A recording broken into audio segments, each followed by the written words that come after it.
ದಕ್ಷಿಣ ಭಾರತದಲ್ಲಿಯೇ ಅತ್ಯಂತ ಪುರಾತನವಾದ, ಕನಿಷ್ಠ 2000 ವರ್ಷಗಳ ಇತಿಹಾಸ ಹೊಂದಿರುವ ಶಾತಕರ್ಣಿಯರಿಂದ ಹಿಡಿದು ವಿಜಯನಗರ ಸಾಮ್ರಾಜ್ಯದ ಅರಸರವರೆಗೂ ಪೂಜಿಸಲ್ಪಟ್ಟಂತಹ ಶಿವಮೊಗ್ಗ ಜಿಲ್ಲೆಯ ಶಿಕಾರಿಪುರ ತಾಲೂಕಿನ ತಾಳಗುಂದದಲ್ಲಿ ಇರುವ ಪ್ರಣವಲಿಂಗೇಶ್ವರ ದೇವಾಲಯ.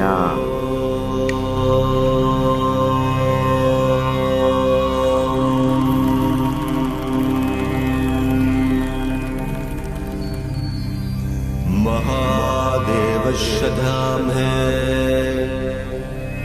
महाब्रह्मद्या देवा, शिवे ब्रह्मद्यो देव देवद्या देवा, शिवे ब्रह्मधावते ब्रह्मद्यो देवं, प्रदशङ्कल्पतदाशते ब्रह्मवद्या देवा, शिवबालयोगी प्रदर्शना ब्रह्मादेवा,